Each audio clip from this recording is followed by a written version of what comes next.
Behind every candidate for public office is a small army of political operatives. They range from people who do the necessary day-to-day work of a campaign to the experts who craft a candidate's message.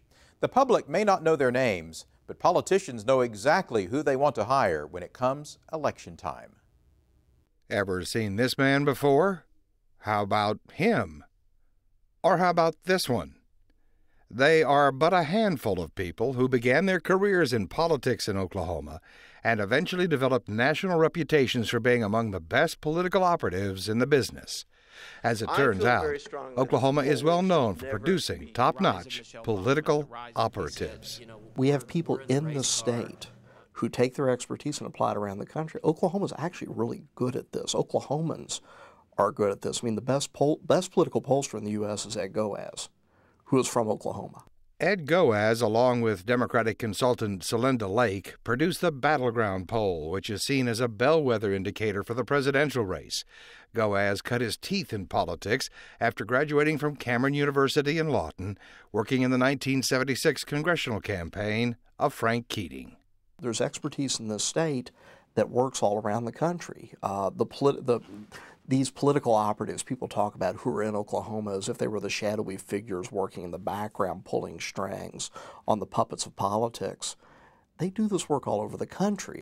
Joe Albaugh managed George W. Bush's 2000 presidential campaign after spending years working in Oklahoma for former Governor Henry Bellman and others.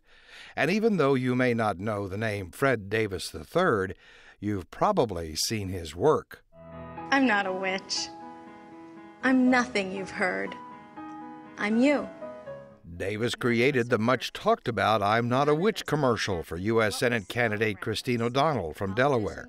He is also known for the Demon Sheep commercial that went viral in 2010. Tom Campbell, is he what he tells us?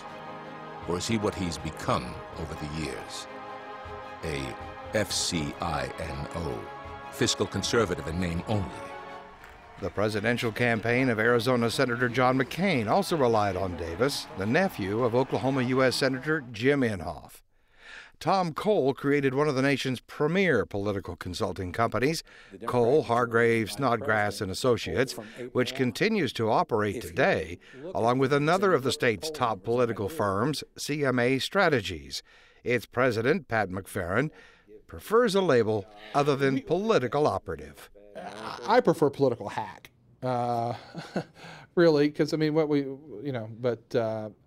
again, I think you've got two different things. You've got kind of political operatives, I think, that work kind of with government officials, and I work with candidates. McFerrin works primarily for Republican candidates or issues, but has found himself on occasion working side by side with political consultants aligned with the Democratic Party, in particular, Mike Carrier. It was exciting. I liked the strategy. I've always liked politics. I was a political reporter for a number of years, an investigative reporter. So I liked all of it. And yeah, I've been proud to call myself a political operative throughout my life. Carrier retired from a life in politics after 25 years of running one of the most successful Democratic consulting firms in the state. Carrier and McFerrin found themselves in an odd position in the 2010 election cycle. Lieutenant Governor Todd Lamb is a person I hold in very high esteem and been a client of mine. He feels the same way about Kenneth Corn. They were running against each other. There were days we didn't speak, but together we were both working to defeat State Question 744, and so we'd talk about that.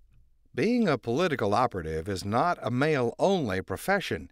One of the most sought-after consultants is Sharon Caldwell, McFerrin's partner in CMA Strategies.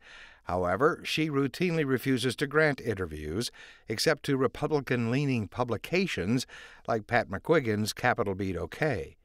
The queen of political consulting in Oklahoma is Neva Hill, working out of an office furnished with a collection of elephants, baseball memorabilia, and pictures of campaigns past.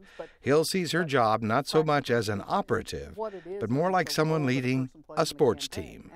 I always liken it to a coach. You have to have someone who draws the game plan, someone who puts the team together, and someone who knows how to kind of marshal the energy, marshal the forces, and really has been in the game before and knows kind of what's going to happen. Neva Hill says defining the term political operative covers a lot of ground in the world of politics. Some just do media, some do opposition research, some do general strategy, some do messaging, some do speech writing and communication. I mean, there are many, many, many aspects to this. Hill, Carrier, and McFerrin see themselves as helping shape candidates and their messages. Messages that in modern politics can become more about defining your opponent than the issues, something Mike Carrier is glad to leave behind.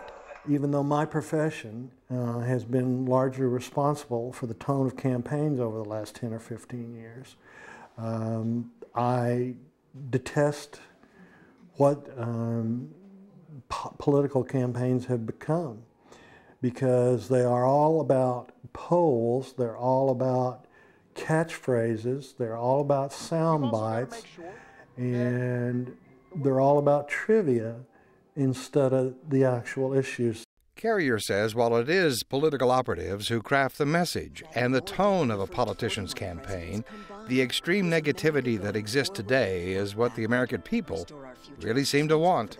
If the American people rejected that type of campaign, the system would be better, whether it was in 1989 or whether it's today. The thing that people remember is the bad stuff and not the good stuff people are saying and doing. Pat McFerrin says the job is more difficult these days because there are so many ways for voters to get information about the candidates. Communicating with people even by telephone is more difficult. The time people spend looking at their mail is less than it used to be. Very seldom do people get a handwritten letter anymore. What we have is we have a fragmented society that's tougher and tougher to reach, to find those one or two messages to convey your position as a candidate or on a state question. And so it becomes very, very complicated. How are you going to reach everybody and let them know what they need to know? And for political operatives, little is more important than crafting a message that resonates with the people who make the real difference in elections, the undecided voter. The real reason for polling has nothing to do with what you read about in your daily Real Clear Politics or anything. The reason to do polling is twofold. One, to develop your messages, to make sure that you're communicating with voters about things they're interested in.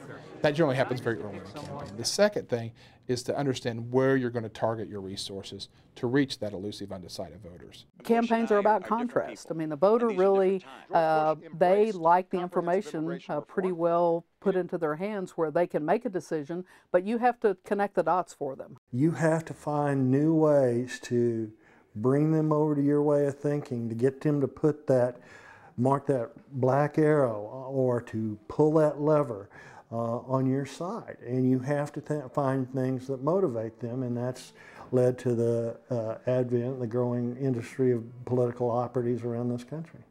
The political operatives who would agree to talk with us see what they do as critical to the world of politics.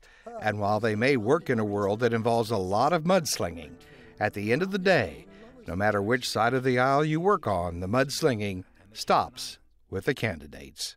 The thing I always look for and hope for is civility among the folks in the business. That I think we can play hard and and fight the battles, but at the end of the day, I like to see the civility where we can come in a room together and kind of and be friends. Very seldom does an election cycle go by that there's not somebody new that tries to come in and shake things up and doesn't care about relationships.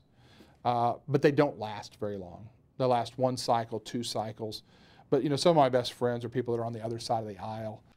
A special irony, political operatives who treat each other with respect and civility while spending their working hours doing everything they can to leave the clients of their friends battered, bloodied, and defeated.